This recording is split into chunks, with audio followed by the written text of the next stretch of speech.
Men are from Mars, women are from Venus, and though we may share a planet and many other similarities, our bodies function in some majorly different ways. In this video, we'll take a look at some of those differences unique to women. Women between the ages of 12 and 50 years old undergo a monthly cycle in which their uterus prepares for pregnancy. It prepares for a fertilized egg to settle and grow into a baby.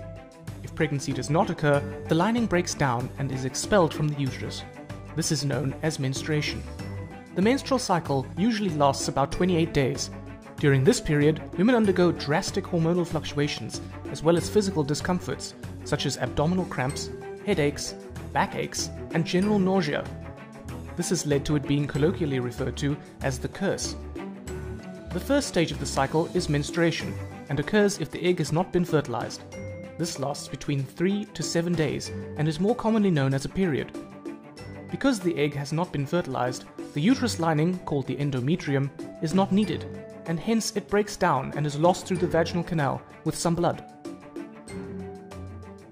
The next stage is known as ovulation, and is when the woman is most fertile. After menstruation, the lining of the uterus thickens up again in preparation for a fertilized egg, and inside the ovary, a follicle develops. At about 14 days into the cycle, an egg is released from the follicle in the ovaries, and fertilization could take place. If the egg is fertilized and embeds itself in the thick uterine lining, the lining is not shed, and thus menstruation does not occur, and the woman becomes pregnant. If it doesn't manage to embed, then the lining will break down and menstruation will occur and the cycle is repeated.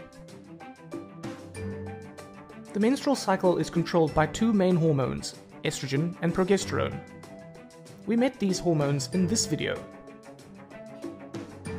Estrogen is produced by the ovaries and causes the uterus lining, the endometrium, to thicken again after menstruation so that it is ready to receive an embryo. Progesterone is produced by the empty follicle in the ovary. See how it is produced after the egg has been released and then drops off if the egg does not embed in the uterus or if the egg is unfertilized. But if the egg is fertilized and embeds, then progesterone levels stay high for the first 6.5 months of pregnancy.